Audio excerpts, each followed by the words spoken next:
All right, today we are reading the book Daisy for President. And this is what the cover looks like. Now, out of all three of these people on the cover, who do you think might be Daisy? I'll give you a closer look.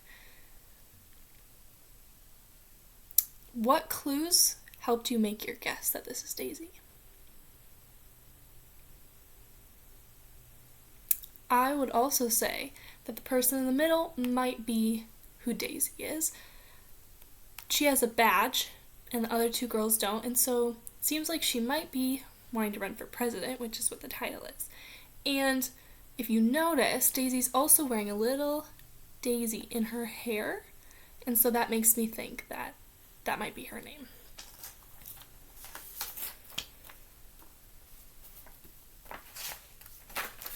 All right, Daisy for President by Marcy Pesci. Now, what do you see on this page? Right here.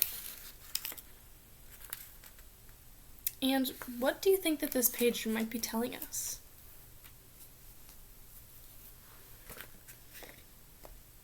Yeah, this page is called the Table of Contents.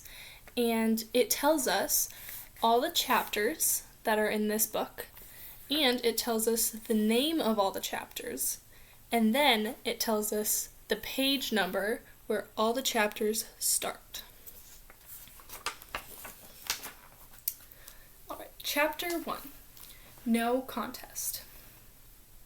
Daisy Martinez and her best friend Blanca were listening to the morning announcements.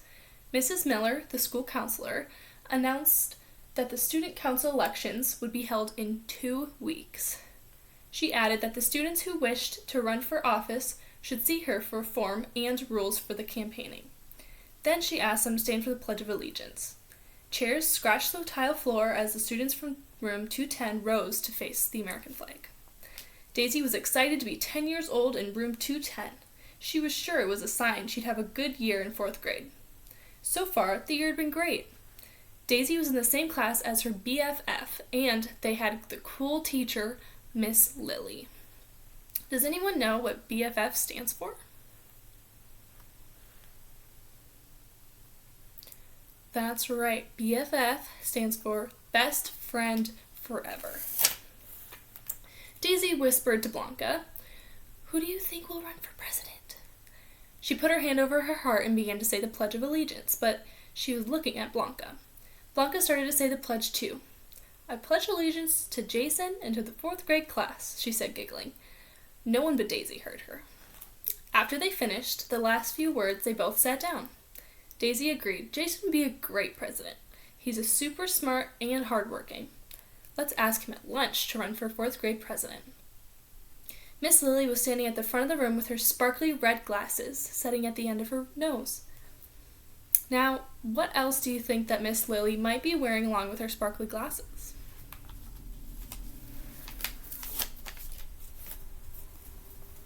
She called, "Attention, my superstar students, attention! We have some very important business to discuss." Mrs. Miller had asked that every class have a boy and girl class representative for the Townsend Elementary Student Council. No one was in a hurry to raise a hand, so Miss Lily asked if anyone would volunteer. Still, not a single student was willing to stay after school and be a voting member of the student council for the class. Miss Lily stood in the front of the room, looking astonished. She cried, "Not a single one of you wants to have this special honor?" How do you think that Miss Lily might feel here?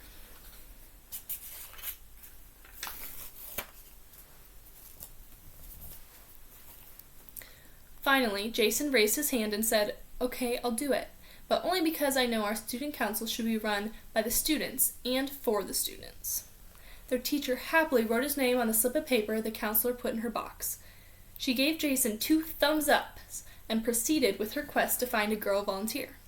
Before long, Amber agreed to be the second representative from room 210. Daisy and Blanca both looked at each other. Now Jason would not be running for president since he had already decided to be a class representative. Daisy wondered who would be running for president. Maybe a kid from another 4th grade class, she thought. It could be someone from Min or Deshae's class. While Daisy was considering the possibilities, Madison raised her hand and waved it back and forth excitedly. She didn't even wait to be called on. Instead, she jumped up and blurted out, "I'm running for president." Her best friend Lizzie started clapping and chanting, "Madison, Madison, Madison." Blanca blinked in surprise. Daisy was not as surprised, since Madison liked being the center of attention. "I sure hope someone runs against her," Blanca said. "A little power in her hands could be a really bad thing." Now, how do you think Blanca feels about Madison running for president?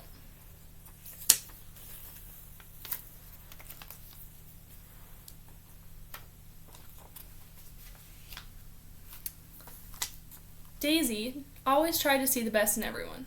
She carefully suggested maybe she'd be a good president since she likes to be in charge of things. Behind her, Raymond grunted.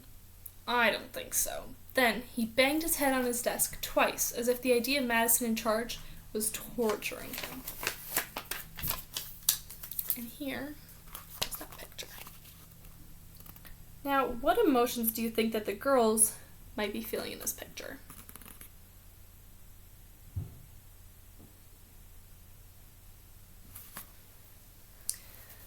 You can tell by their mouths that it's probably not an excited or happy look, and it might be more maybe concerned or even confused. "She wanted to be the boss since we were in first grade," Blanca said. Raymond just shook his head, saying, "I don't think I want her to be the president." It seemed to Daisy that this whole thing was out of their hands anyway, so Miss Lily had already sent Madison down to get the forms. Blanca blurted out, "We're doomed."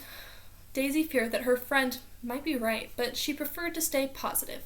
After all, another candidate could run against Madison, right? Daisy twisted the end of her charcoal black braid. Miss Lily wrote D-E-A-R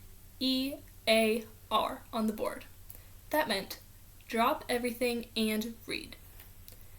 Daisy would have to at least pretend to read her book while considering who could run against Madison. While she pretended, Daisy wished she could make a list. Lists were one of her favorite things to write. Every day she made a list for homework, things to do, amigas to call, and stuff she needed to remember. Does anybody know what amigas means in English? What language does the word amigas come from?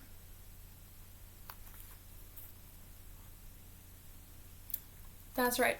Amigas means friends in Spanish. So, in her head, Daisy began a list without writing it down. She thought that Sophie or Lizzie might be good leaders since they were nice and earned good grades. Camden was cool. Kenzie was too. Eric was too sporty. What about Mr. Harrison's class? Daisy thought. Deshay for president? Maybe not. Even though they were good friends, Daisy was not sure that the way Deshay said whatever was on her mind, nice or not, would help her win an election. Out of the corner of her eye, Daisy saw a swish of hot pink lace. Miss Lily's skirt was right beside her desk, and that meant Miss Lily was too. Daisy had been so distracted making a mental list that she accidentally closed her book and laid it on her desk.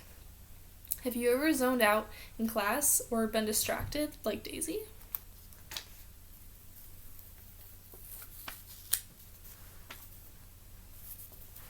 Miss Lily crouched down beside Daisy's desk.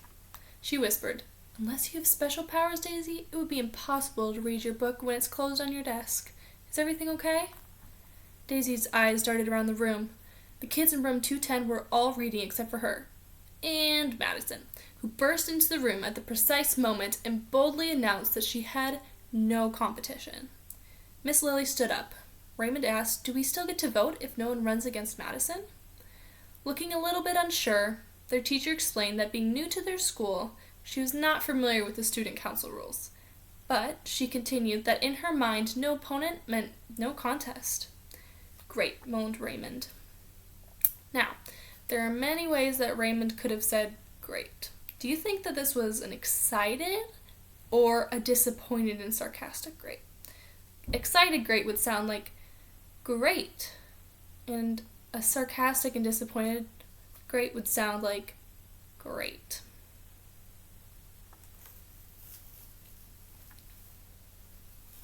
I would say that this is a disappointed and sarcastic grade as well. Blanca leaned over and said, "I told you we're doomed." Now, do you think that anyone else will end up running for president? If you do, then who do you think that this is? In the next few chapters of this book, you will be able to find out if your predictions are true or not.